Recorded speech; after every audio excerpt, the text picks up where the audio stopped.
Welcome back to Inside Vietnam. I'm glad you're here. Every so often, a story comes through that makes you sit back a bit. Not because it's dramatic in the usual ways. No confrontations in the street, no police, no messages found on a phone.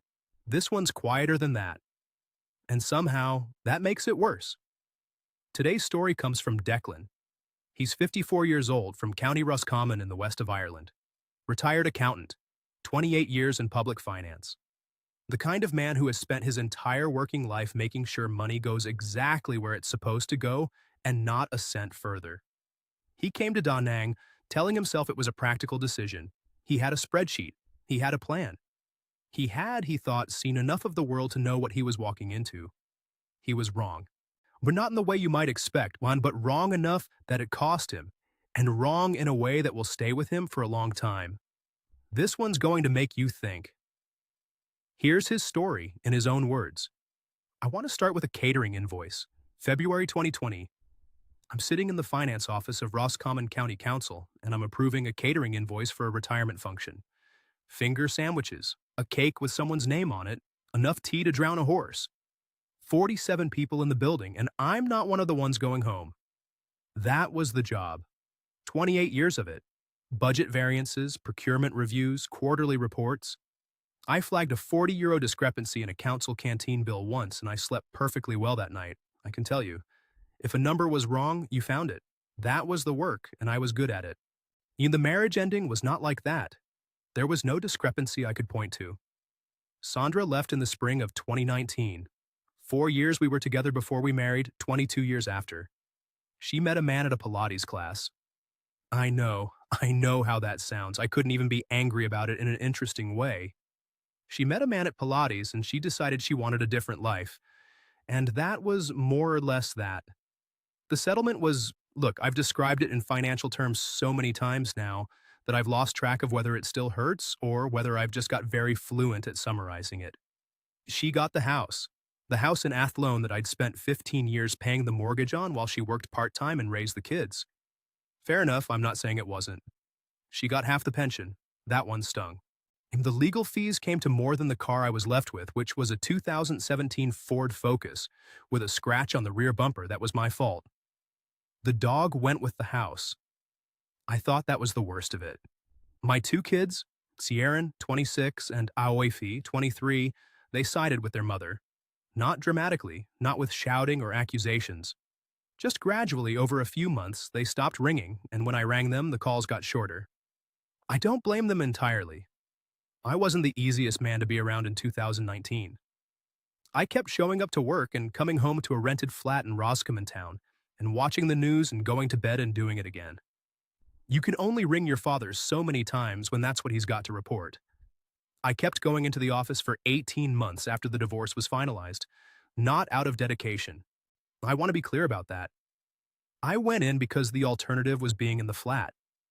I processed invoices and attended budget meetings and flagged a €40 discrepancy in a catering bill, and I told myself I was fine. I took early retirement in late 2021. The pension was reduced slightly for going early, but still workable. There was no leaving party. There was a card signed by 14 people, 2 of whom spelled my name with a K, which I found funny in the specific mirthless way that things were funny to me at that point. Someone had ordered a cake from the same caterers I'd been approving invoices for all year. There's a joke in there somewhere. I was in the car before half of them had finished their tea. So, that was me. 53 years old, a rented flat, a Ford Focus, or in savings that amounted to a divorce survivor's residual, about €94,000 after the legal fees, and I'll be honest, a year of drinking slightly more Jameson than was probably sensible. Not a catastrophic amount, just a quiet, consistent excess that I noticed on my bank statements with mild professional disapproval. The YouTube algorithm found me about 6 months into retirement. I'd watched something about pension planning abroad, one of those videos, you know the ones. And then suddenly my recommendations were full of men my age, sitting on balconies in Thailand or Portugal or Vietnam, talking about how far their money went. I watched them with the detached interest of a man who is not seriously considering anything. And then I watched another one. And another. Vietnam kept coming up. Da Nang specifically. to cost of living figures that made my pension look like a proper income for the first time since 2019, weather that didn't require a coat 9 months of the year, a city that apparently had a growing expat community, good healthcare by regional standards, and food that people described with the specific enthusiasm you only get when someone has genuinely been surprised by something. I did what I always do with a financial decision. I built a spreadsheet, 14 variables, monthly cost of living, climate data, healthcare access, visa conditions, expat infrastructure, proximity to an international airport. I went deep on this. I won't pretend otherwise. I compared Da Nang against Hoi An, Chiang Mai, Lisbon, and the Algarve. Da Nang won on 3 separate weightings. I booked a 3-month stay for March 2023, and I told myself it was reconnaissance, an exploratory exercise. I was not running away from anything. I had data to support the decision. I told my sister Bredine in Strokestown that I was going to Vietnam for 3 months, and she said, "Declan, are you all right?" And I said I was grand. It was a cost of living exercise. She didn't look entirely convinced. She said she'd keep the Ford Focus in her driveway. I left her a spare key and a bag of things I didn't want to put in storage. I flew out of Dublin on the 8th of March. I had a carry-on bag, a laptop with 3 spreadsheets on it, and I only realized this somewhere over the Gulf when the cabin lights went down and I couldn't sleep. Absolutely no idea what I was actually hoping to find. I told myself that was fine.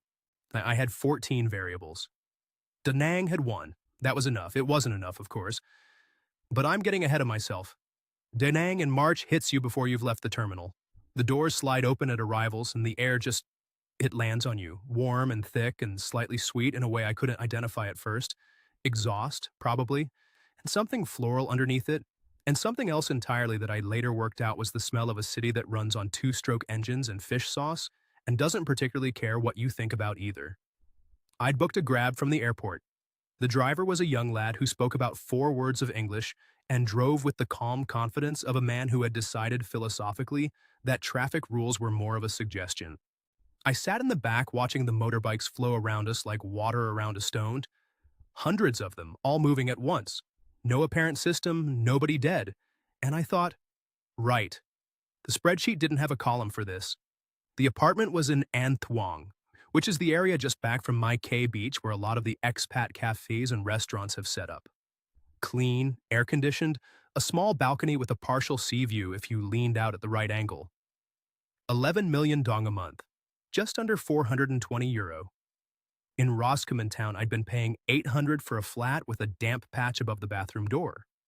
I sat on the balcony the first evening with a can of 333 beer that cost about 40 cents and watched the sun go down over the Sun Tra Peninsula and thought, well, the numbers are right at least. So the first week I was a tourist, walked the beach in the mornings, got mildly sunburned because I didn't take the March heat seriously enough, ate bun bo hu for breakfast at a plastic stool place on Hoang Du, and discovered it was the best thing I'd eaten in approximately 3 years. Rich broth, lemongrass, a heat that built slowly and then stayed. The woman who ran the place charged me 35,000 dong, looked at my face when I tasted it for the first time, and seemed faintly amused. I joined 2 expat Facebook groups. This was on the spreadsheet under Assess Community Infrastructure. I want to be honest about the experience. It was instructive in ways I didn't fully expect. Half the posts were practical. Visa questions, apartment recommendations, where to find decent brown bread. And the other half was a low-grade ongoing argument between men who'd had bad experiences with Vietnamese women and men who hadn't, conducted with the weary energy of people who've been having the same argument for years. I read through the threads the way I'd review a set of contradictory audit findings, filed it under anecdotal inconclusive, moved on. I found the GAA gathering through one of the groups, a note someone had posted about an informal meeting for Irish expats, a dozen of us in a bar near the Han River one Sunday afternoon watching a replay of a Connaught match on someone's laptop. Pints of Tiger, a lad from Kerry who'd been teaching English for 6 years and had very strong opinions about Da Nang traffic versus Saigon traffic. A man from Cork named Kieran, who'd worked in construction project management and had been here 7 years and had a quiet, settled quality that I noticed. Kieran had a Vietnamese wife, a proper apartment, a life that looked functional and considered. We didn't talk much that first day, but I filed him away too. The kind of man worth talking to? The rooftop cafe was on my list. I'd read about it in an expat review somewhere. Local clientele, not a tourist spot. Supposed to do a good cafe suaja. It was a narrow building off Tran Phu, 3 floors up, with a view across to the Han River Bridge. I went on a Thursday morning in the second week of April. The spreadsheet had a line item: evaluate local cafe culture, cost comparison, daily living expenditure. I'm aware that going to a cafe with a spreadsheet line item is not a normal way to be a person. I made my peace with that some years ago. The place was maybe half full when I arrived. 2 young staff behind the counter, a girl who looked about 20, a lad about the same. The woman managing them was older, early 30s. They're moving between the tables with the brisk efficiency of someone who was also mentally doing 3 other things. She wasn't dressed up. Hair back, plain white shirt, sensible shoes. She caught the younger girl making a mistake with an order, wrong table, wrong drink, and corrected it quietly, no fuss, the way you'd want a problem fixed. She brought my coffee herself. Asked in careful, precise English whether I'd like it with condensed milk or without. I said without, and she said that was the correct answer. And I said I'd been told it was good here, and she said yes, the beans were from Yalat. And then I said something about how it was quite different from an Irish flat white. And she looked at me with what I can only describe as polite professional curiosity and asked what Irish coffee was actually like. So I told her, and she asked questions, real ones, not the performing interest kind. She wanted to know if Bewley's on Grafton Street was still open because she'd read about it somewhere. It is, I said, though I hadn't been in years. She said she'd studied English at the university in Da Nang and had used foreign literature to practice, which I thought was interesting. And she said she thought English was a strange language because the spelling never matched the sound. And I said welcome to my people's entire contribution to world culture, and she laughed at that. Her name was Lynn. I was there for nearly an hour. When I left, I didn't ask for her number. I walked back along the river thinking about the conversation with the particular quality of attention you give something that surprised you. She'd asked what local government finance actually involved. I asked day to day, not what the job title was, what the work was. I'd explained budget variance and procurement thresholds, and she'd followed it. Asked a follow-up question about how discrepancies were handled. Nobody had asked me about the work, and I had to think about it.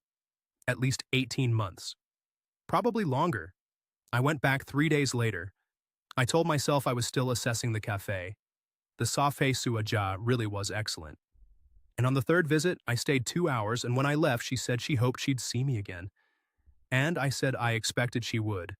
And I walked back along the river in the early evening heat with the motorbikes streaming past and the lights coming on along the Han. And I thought, I should probably open a new spreadsheet. I didn't. That was the first mistake. I want to be careful about how I describe what happened next, because I've told this story a few times now, to Siren, to a couple of lads in the finance group, and I've noticed that it's easy to tell it in a way that makes Lynn sound like she was running a scheme from the start. I don't believe that. I don't think it's accurate, and I don't think it's fair.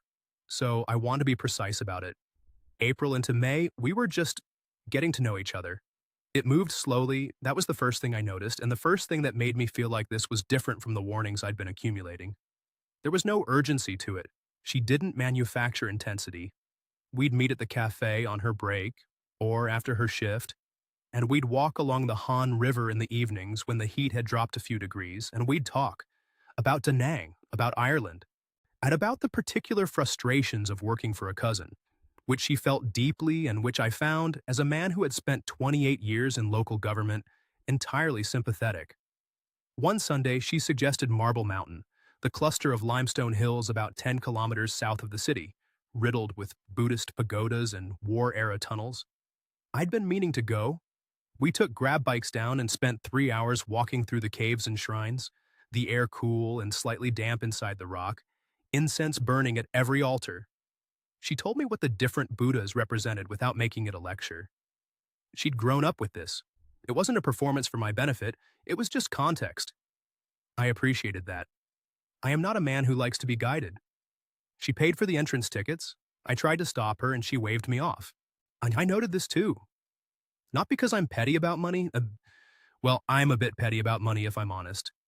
but I noted it because it didn't match the behavior I'd been warned to expect.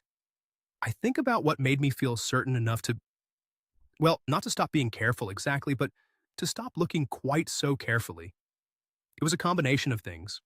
She had a job, a real one, with actual responsibilities, arriving at 7:30 most mornings, leaving at 6 or 7, managing staff, managing the cousin's unreliability with the invoicing.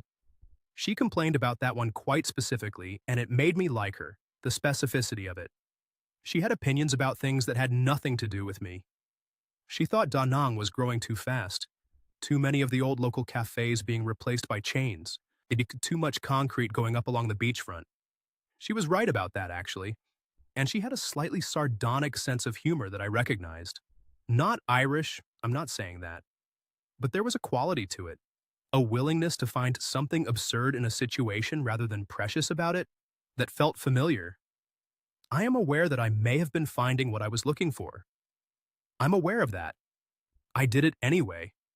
By May, we were in a relationship. Not declared formally, and there was no conversation about it.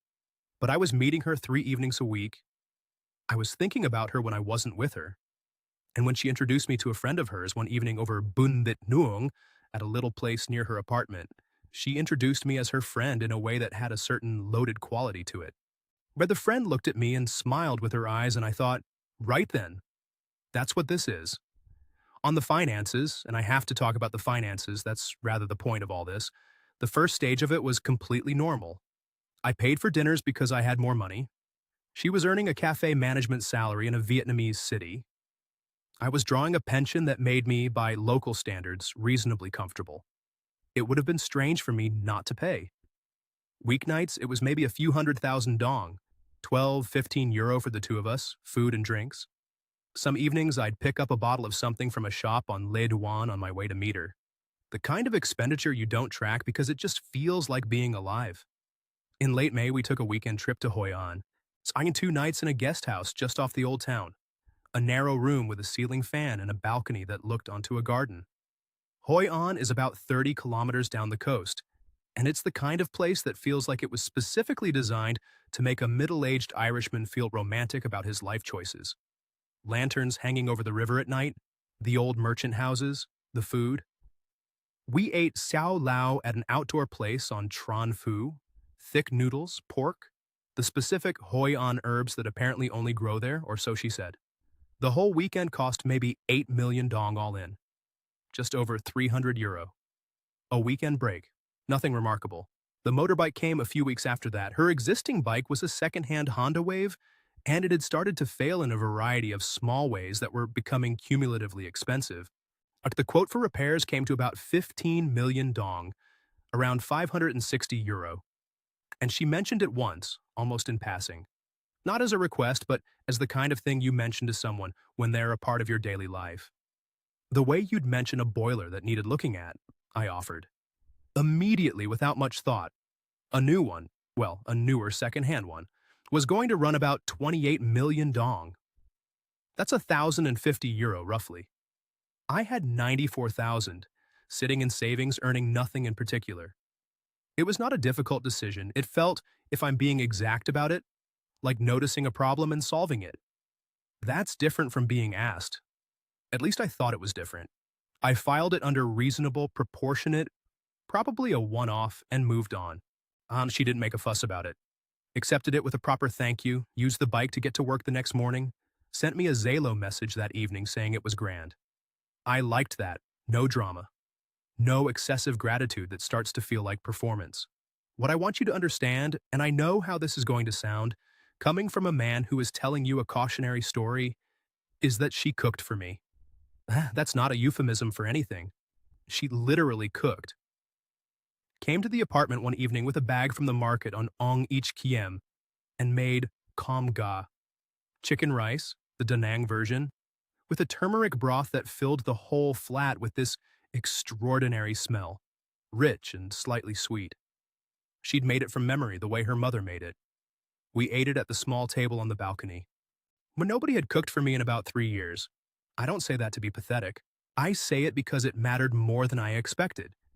And that's the kind of thing that recalibrates your judgment without you noticing that your judgment is being recalibrated. She told me about her father that evening. He died when she was 17. A road accident. A lorry on the highway outside Kwangnungai City. She was the eldest of three. Her mother had worked in a market stall for years afterward. The younger brother, Hung, was 23 now, and finding his way, as she put it, which I took to mean he wasn't finding it particularly quickly. She told me this without self-pity, the same way she managed everything, as information, as context, as the shape of where she'd come from. And I sat there on that balcony eating the best meal I'd had since Sandra was still making Sunday lunches in the house in Athlone. And I thought, this is real. Whatever this is, it's real. I still believe that, actually. That's the complicated part. Her mother's name was Ba Huang, and I didn't learn that until the hospital. In June, about 3 months into whatever we were, Lynn told me her mother was ill. She told me on a Tuesday evening at the cafe, after her shift, sitting across from me with a cup of tea she wasn't drinking, and she told me the way she told me most things, factually, without ornament. Kidney infection, complicated by blood pressure problems that apparently had been unmanaged for years. She was in the provincial hospital in Kwangai City. The treatment was ongoing. I asked what I could do. She said she was fine. There was a pause, and I knew she wasn't fine. And she knew I knew she wasn't fine. And then neither of us said anything else about it for about 30 seconds. Then I asked how much the bills were running to. She said she didn't want to talk about money. I said that was fine, but if she needed help, she should say so. She said she'd manage. I transferred 45 million dong to her account that evening, about 1,660 euro, and sent her a message on Zalo saying it was for the hospital and not to argue about it. She didn't argue about it. She sent back a message that was very short and that I could tell had taken her a while to write. I want to be clear. The illness was real. I saw the hospital documents later, the admission records, the prescription receipts. I am not telling you a story where the sick mother was invented. Ba Huang was genuinely ill. That matters, I think, for understanding what came after. The following weekend, I went with Lynn to Kwangngai. 4 hours on the bus from Da Nang, south along the coast, the South China Sea visible in flashes between the construction sites and the rice paddies. The hospital was a public facility in the city center, the kind of building that looked like it had been built in the 80s and maintained with mixed commitment since. The corridor outside the ward smelled of antiseptic and something else underneath it, something stale. There were families camped in the waiting areas with thermos flasks and plastic bags of food. Because that's how it works in provincial hospitals here. The family comes and stays and provides, the institution provides the medical treatment, and the family provides everything else. I was introduced to Ba Huang briefly. She was a small woman in her late 60s, thin, with Lynn's watchful eyes. She said something to Lynn that Lynn translated as, "Thank you for coming," and then she looked at me for a moment with an expression I couldn't read and said something else, shorter, and Lynn translated that as she hoped I was well. We didn't stay long. She needed to rest. I met Hung in the corridor outside. 23, a bit soft around the edges in the way of young men who haven't yet found the thing that gives them structure. He shook my hand with the formal courtesy that younger Vietnamese men use with older foreign men, and said in reasonable English that he appreciated my support for his family. Precise word. Support. I noted it. I told myself it was just the translation. There was an aunt there too, a sister of Ba Huang's, who brought us tea from a flask and looked at me with the frank appraisal of a woman calculating something. I was introduced as Lynn's friend. I noticed that. I told myself it was a translation thing. That ban try, boyfriend, carried different weight in a formal family context, that presenting me as a friend to the extended family was sensible while things were still early. Maybe that's true. I don't know. I think about it sometimes. On the bus back to Da Nang that evening, Lynn was quiet for most of the journey. I didn't push her to talk. We watched the coast go dark through the window, and somewhere around Tom Key, she put her head against my shoulder, and I thought, this is what it is to be inside someone's life. Not the restaurant evenings. This. The late summer settled into something that felt, for the first time in a long time, like a life with a shape. I'd transitioned out of the service department in An Thuong and into a proper rented flat on a side street off Nguyen Van Thuai. Larger, proper kitchen, a spare room. 15 million a month, about 560 euro. Lynn still had her small room near the cafe. She kept it, came to mine most evenings, was there when I woke up most mornings. It was never formally discussed. It just became true. Our combined running costs, food, utilities, her transport, the occasional dinner out, ran somewhere between 700 and 800 euro a month, which sat inside my pension without straining it. I was comfortable. More than comfortable for the first time in years. I am aware describing this that it sounds like exactly the kind of thing a man says before something goes wrong. I was comfortable, and things had a shape. I felt like myself again. But I want to say it anyway because it was true and because it matters. That period, July, August, September, was genuinely good. Not performed goodness. Real ordinary good days. Then September brought Tet discussions. She explained it to me patiently because I was still learning. Tet is not Christmas. The comparison doesn't work, even though people make it. It's larger than that, more obligatory, more loaded. And the gift envelopes, Li, are part of how you signal respect and standing within a family network. She explained that her mother would expect a gift. Her aunt. Hung? She wasn't asking me to contribute, she was contextualizing, she said, explaining how it worked. I prepared an envelope for her parents of 10 million dong, about 375 euro. And I was pleased with myself, honestly. I thought I'd done the research, understood the cultural register, pitched it right. Generous without being showy. A few weeks later, in a perfectly ordinary conversation, Hung mentioned to me that his own Tet envelope for their parents had been 20 million. He said it without any edge to it. Just information. Part of a broader conversation about what the family was planning for the new year. He probably didn't intend it as a comment on my envelope, but it landed as one. 20 million, twice what I'd given. From a 23-year-old with no stable employment, I filed that away, said nothing, revised nothing, just filed it. And then in October, the uncle came. His name was Chu Min, and he was Ba Huang's brother, a practical-looking man in his mid-50s who'd driven up from Guanggai specifically to meet me, which I only understood later was significant. He took me for coffee at a place on Bach Jiang, just the two of us while Lynn was working.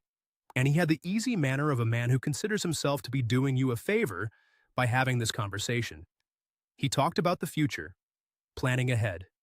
He talked about how Lynn had no security, how the family had no security since her father died, how the province was changing and land values were increasing, and a small parcel in a good location outside Guanggai City was both affordable now and would appreciate over time.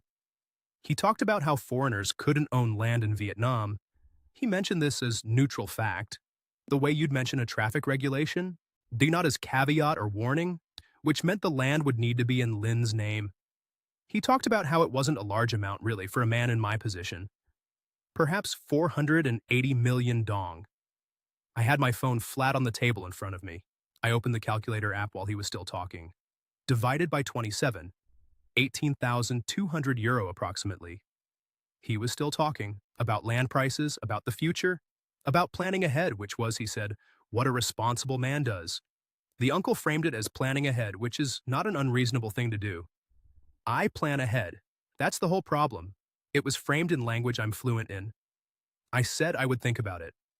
He nodded like that was the correct answer, finished his coffee, and told me Lynn was a very good woman, and that the family was grateful for everything I'd done for them. Everything I'd done for them. I turned that phrase over on the grab ride home. I still hadn't opened a spreadsheet. I opened it on a Wednesday evening in the late October. I want to be precise about that because the precision is the point. It was a Wednesday. I was at the desk in the spare room, and I opened a new Excel file with the specific intention of doing what I should have done in March. Just tracking. Just knowing what I was looking at. I went back through my Irish bank account records first. The transfers were all there, date stamped. Then I went through my Vietnamese account. Then I checked my Zalo messages for a couple of amounts I couldn't remember exactly. Within 2 hours, I had 9 months of data. Knew every financial outflow that was in any way connected to the relationship, categorized, dated, annotated with a brief note of context. The motorbike, the hospital transfer, the Hoi An weekend. The ongoing food and dinner costs averaged across the weeks. Various smaller things I hadn't individually registered. A contribution to a repair on her small room's water heater, 2 taxis I'd paid for when her bike was briefly back in for adjustment, a pharmacy run when she had a chest infection in August. I added them up. 31,400 euro. Over 9 months. I didn't build it to catch her out. I built it because I build spreadsheets. And then I looked at what I'd built and I sat very still for about 10 minutes. Because the number itself wasn't the thing that stopped me. 31,000 euro over 9 months. That's about 3,500 a month. My pension covers that, it's not catastrophic in isolation. What stopped me was what I did next, which was to add a second column. Here I listed the significant relationship milestones down one side. The date we first went somewhere outside the cafe together. The date I met her friend. The evening she introduced me as her friend in that particular loaded way. The weekend I brought her to the GAA gathering and introduced her to the expats I knew, which was the most publicly committed I'd been. The date the hospital bills came up. The first time marriage was mentioned. And then, I mapped the financial events against that column. The motorbike came 8 days after I first introduced her to other people. The hospital transfer came the Monday after the GAA weekend, the weekend where I was visibly happy and settled and not going anywhere. The TET conversation began at the same time as the first gentle mention of marriage, song which I hadn't fully registered as a mention of marriage at the time, but which, mapped against the timeline, was unmistakably that. The land proposal from Chu Min came 6 weeks after the TET conversation, which was 2 weeks after a second, slightly less gentle marriage reference. Each event individually had a reasonable explanation. As a sequence laid out in 2 columns with dates, it had a different quality entirely. I've spent 28 years reading data. I know what a pattern looks like. I know what it looks like when a pattern is coincidental, and I know what it looks like when it isn't. I closed the laptop and went to stand on the balcony for a while. There was a construction site 2 streets over that worked until 10 most nights. The sound of metal on concrete and the occasional shout. Up and across the rooftops, I could see the orange glow of the city. I had a glass of water. I thought, I don't know what this means about Lynn specifically, but I know what it means about the situation, the marriage conversations. I should cover those directly. Lynn had raised it twice by this point, once in September, once in early October, both times quietly without pressure, in the way you'd raise something that seems to you simply practical and obvious. She was 32. She'd been with me for 5 months. In her frame of reference, the trajectory of a relationship at this stage had a next step, and the next step was formalization. She wasn't performing urgency. She was applying her own cultural logic to a situation that, from her side, probably looked straightforward. I am 54 years old and Irish, and I have been divorced once. My frame of reference for marriage is not Vietnamese. When she raised it the second time, I didn't say yes or no. I said I needed time to think, which was true, and which she accepted without pushing it. She was, as I've said, not a woman who pushed. A few days after building the spreadsheet, I tried something. I raised the idea of a household budget, a transparent shared arrangement for our regular costs, with separate accounts for our individual savings, and a pre-agreed monthly contribution from me toward joint expenses. I framed it exactly as I would have framed a financial proposal to a council department. Here is the problem. Here is the structure that addresses it. Here is what each party gains from the arrangement. She listened to all of it. She was quiet for a moment.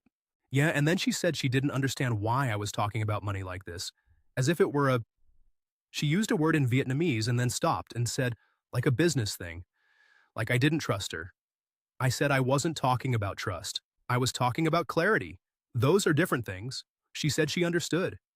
And then she changed the subject. I noted, sitting there after the conversation, that she hadn't agreed with me. She'd said she understood, and then moved on. An accountant notices when a proposal is neither accepted nor formally declined. It just sits there unresolved on the table. I also noticed, going back through the 9 months in my memory, that every financial request I'd received had come from someone other than Lynn, the uncle for the land. The hospital bills had come through Lynn but had originated with the medical situation, not a direct ask. She'd said she was fine. I'd volunteered. The TET guidance had come from Hung. Lynn herself had never once looked at me and said, I need money for this specific thing. The system had a structure that kept her. Not exactly clean, that's not quite right, but at one remove. She could be genuine and the requests could still arrive. Both things were possible simultaneously. I think about that a lot, actually. Whether she knew. Whether there's even a meaningful distinction between knowing and simply being the eldest daughter of a family that needed resources and having a foreign partner who had them. The land proposal was still unanswered. I noticed over the weeks following Chu Min's visit that nobody followed it up aggressively. I'd no second coffee, no pressure from Lynn. It sat there, pending, the way a line item in a budget sits when no one's formally signed it off, but no one's canceled it either. Still live, just waiting. I added a third tab to the spreadsheet. I put the land proposal in it and started mapping what came next if I said yes. I needed to show it to someone who would understand what they were looking at. Someone who wouldn't just tell me I was being paranoid, and who also wouldn't tell me I was definitely being swindled, because I didn't know which of those was true. I needed someone who'd read the columns the way I read them, without needing me to explain what the columns meant. I thought of Kieran, the man from Cork, 7 years here, a functional marriage by all appearances, the quiet, I settled quality I'd noticed at that first GAA gathering, and filed away as worth coming back to. I sent him a message that evening, asked if he had time for coffee. He replied within 20 minutes, said he had time Thursday. Sierran suggested a place near his apartment in Son Tra, a small local cafe off Ngo Quyen, the kind of place that had 6 plastic tables and a woman out front pressing sugarcane juice into glasses and no menu to speak of. He was already there when I arrived, drinking a sa fei suaja and reading something on his phone with the unhurried quality of a man who has stopped performing busyness. He's a solid-looking man, Kieran. Mid-50s, Cork accent. The kind of weathered competence you get in someone who spent decades managing large construction projects in places that didn't cooperate, not bitter. And that was the thing I'd noticed about him at the GAA gathering, and that remained true now. He wasn't one of the men who'd arrived at a sour conclusion about Vietnam and needed you to share it. He just lived here. It was working. He seemed to have figured something out. I opened the laptop and turned it toward him. I didn't editorialize. I just said, here's what I've been tracking, and here's what I noticed when I mapped it. I walked him through the columns the way I'd walk a council committee through a budget review. Dates, categories, amounts, milestones in the adjacent column, the pattern that emerged when you laid them against each other. He looked at it for a long time, longer than I expected. He scrolled up and down a few times. I asked one clarifying question about the hospital transfer. Was that a one-time thing or ongoing? And I said one time, she'd manage the follow-up costs herself. He nodded, looked at the screen again. Then he sat back and said, yeah, that's the architecture, all right. He wasn't triumphant about it. He wasn't even particularly grave. He said it the way you'd identify a structural issue in a building, not with alarm, just with the recognition of someone who knows what they're looking at. He explained it to me then, and I want to try to convey what he said accurately because it was the most useful 20 minutes I'd had in Vietnam, and possibly the most useful 20 minutes I'd had in several years. He said, the thing to understand is that it's not a scam. It's a system. Those are different things, and the difference matters. And a scam requires intent at the individual level. She sat down and decided to take your money. What you're describing is more like a cultural structure that has its own logic and its own momentum. And when you entered the relationship, you entered the structure. The eldest daughter of a family with limited means and a deceased father is expected to provide. That's not a personality trait, it's a role. When she acquired a foreign partner with savings, the family's understanding of what resources were available expanded. Not because anyone made a plan, because that's how the system works. He said, the requests come through other people because that's how face is preserved. She can genuinely care about you and genuinely not be lying to you and still be the conduit for a family that is quietly expanding what it considers available to it. And she doesn't have to know she's doing it. The system doesn't require her to know. I asked him how he'd handled it with his wife. He was direct about it in the way Cork men sometimes are. Not unkind, just clear. He said he'd had the conversation before things became serious. He'd told her family what he could provide, a fixed monthly amount toward household expenses, a contribution to genuine medical emergencies. Nothing toward land or property in anyone's name. His wife had found it uncomfortable. Her family had found it disappointing. He'd maintained it anyway. 4 years on, everyone had adjusted. The family had recalibrated their expectations to match the disclosed reality. His wife respected him for it. He thought she might even have respected him more for it than if he'd simply complied. He said, "The men who get eaten by this aren't always naive. Sometimes they're too smart for their own good. They think they've already assessed the risk, so they don't build the structures that actually protect them." I sat with that for a while. I went home and opened the third tab in the spreadsheet. I'd already put the land proposal in it. 480 million dong, 18,200 euro. Now I built it out properly. Conservative projections, the way I do a 5-year budget forecast. Modest wedding costs. Vietnamese weddings aren't cheap, and a foreign groom elevates expectations. Ongoing family support at the current rate, which I had no reason to believe would decrease once formalized by marriage. Annual TET obligations revised upward to the level Hung had indicated was the family's standard.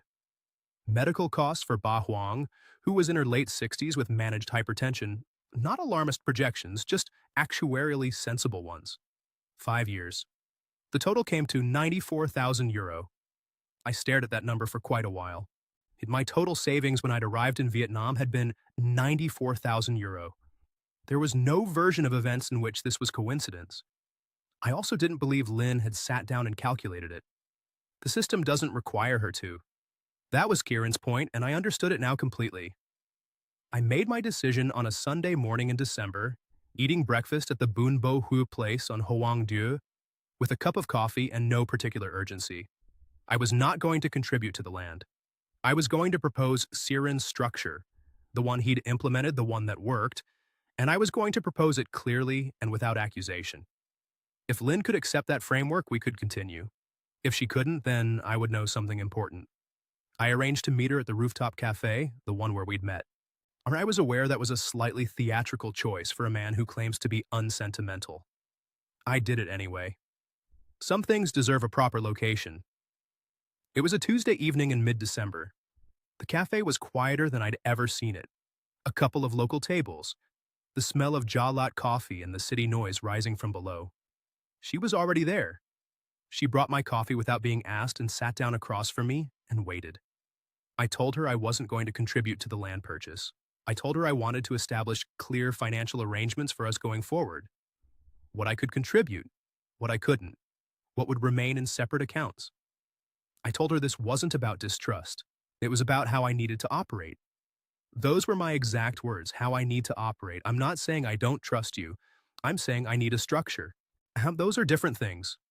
She listened to all of it without interrupting. When I finished, she was quiet for a moment. Then she nodded once and said, "I understand." Not, "I agree," not, "That's fine, let's work with that." I understand. The precise, careful English she'd always used. And in this case, the precise, careful distance between two words that sound similar and mean entirely different things. I understood what she meant, and I think she understood that I understood. The withdrawal was not dramatic. There was no scene, no confrontation, no message that explained anything. Over the following 3 weeks, her Zalo responses slowed. Calls that had always been answered within a few minutes started taking hours. The Sunday arrangement, that we'd had a standing Sunday routine for months, market in the morning, a lunch somewhere, became uncertain one week, canceled the next, quietly stopped being proposed after that. I didn't push it. There was nothing to push against. The relationship didn't end. It just stopped being there, the way a budget line disappears when nobody renews it. No announcement, just an absence where a number used to be. By February, it was over in every meaningful sense. We hadn't spoken in 3 weeks. I don't know what she told her family. I don't know what the uncle made of it. Those things happened in a register I didn't have access to. I felt lighter than I expected. I also felt sadder than the lightness had implied I would.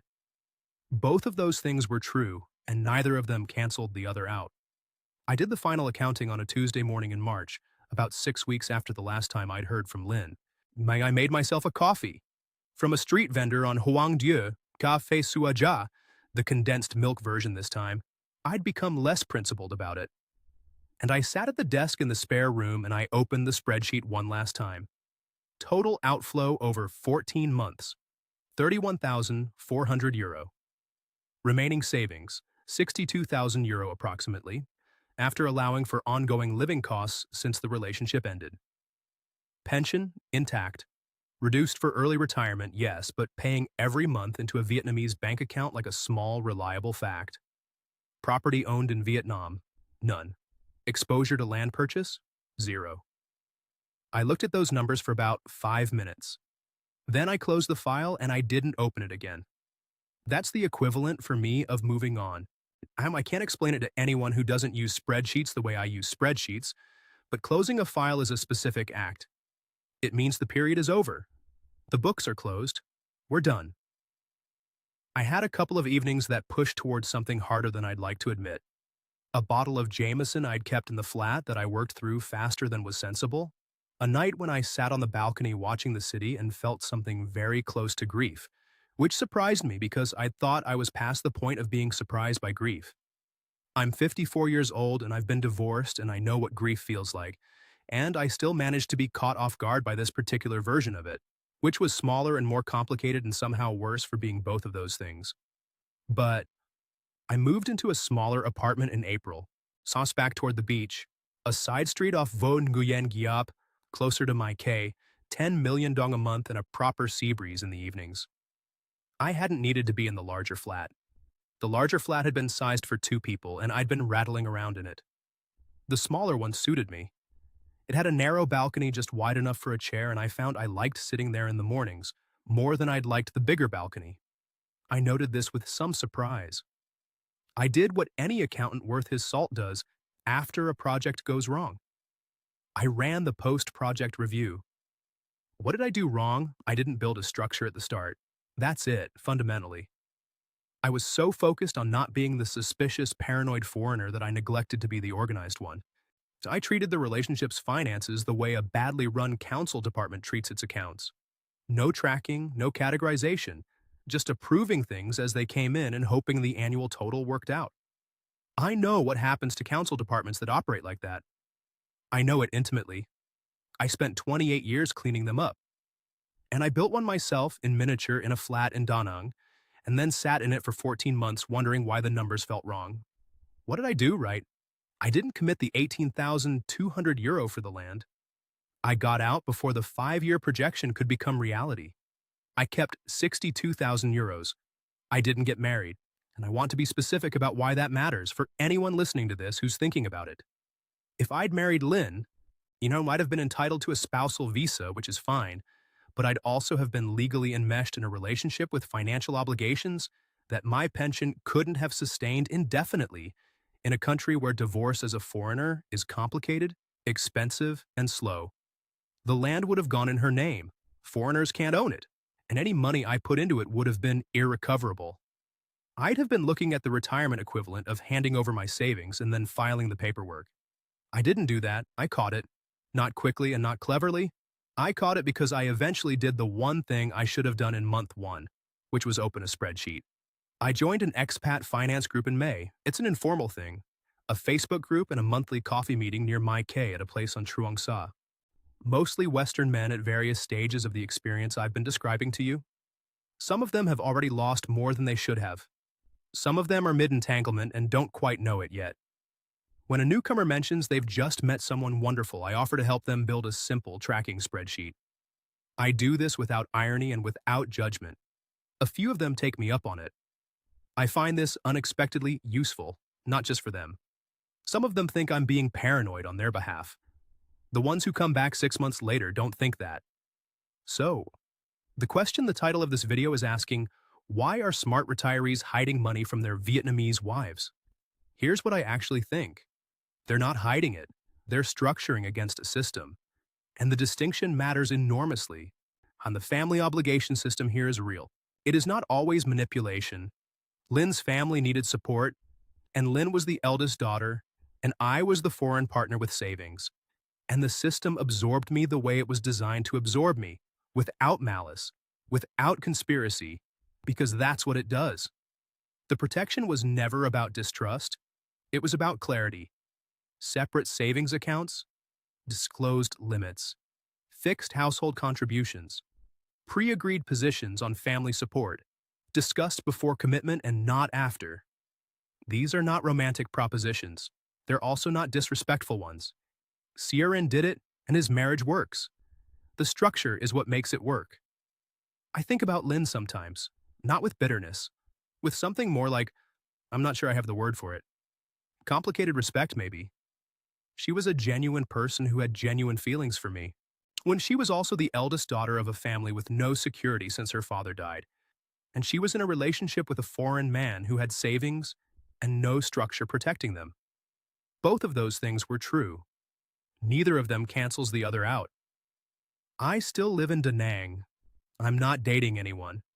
I've started learning Vietnamese. Not enough to be fluent, but enough to follow conversations, which is, I would suggest, probably the most useful thing a man in my position can invest in. The woman at the Bun Bo Hu place calls me Chu now, which technically means uncle and is a respectful form of address for an older man. I find it irrationally cheering. I'm 54 years old and I am not unhappy. I am, for the first time since a wet February morning in an office in Athlone, genuinely watching my own numbers. The numbers always tell the truth. I just spent 14 months not looking at them. Wouldn't make that mistake again. That's where Declan's story ends. Still in Vietnam. Still at his Bun Bo Hu place every morning. Still with his spreadsheets and his pension and his 62,000 euro and what he describes as, cautiously, a reasonable life. What I want to leave you with, and this is important because stories like this can be misread, is that Declan didn't get conned by a bad person. He walked into a real cultural system without the tools to navigate it, and it cost him. The family obligation dynamic in Vietnam is genuine. It's not invented by women who want to exploit foreign men. It's a deeply held set of expectations about what family members owe each other, and what a partner, that is especially a foreign partner with visible means, is expected to contribute. Understanding that doesn't make it easier to sustain, but understanding it is the difference between building a relationship on a workable foundation and building one on a misunderstanding that costs you everything you've saved. The men who get hurt worst, in my experience of these stories, are not always the naive ones. They're often the smart ones, the ones who did their research, who thought they'd assessed the risks, who came with a spreadsheet and a plan. Because those men don't build the structures they need. They think awareness is protection. It isn't. Structure is protection. Ciaran's way is protection. Disclose limits, separate accounts, pre-agreed boundaries, honest conversations before commitment rather than after. That's what works. If you've been through the family obligation dynamic yourself, if you've been on either side of this, I'd genuinely like to hear from you in the comments. Every conversation in that section teaches me something. Next week, we're back with another story. This one comes from a man who didn't get out before the land purchase went through.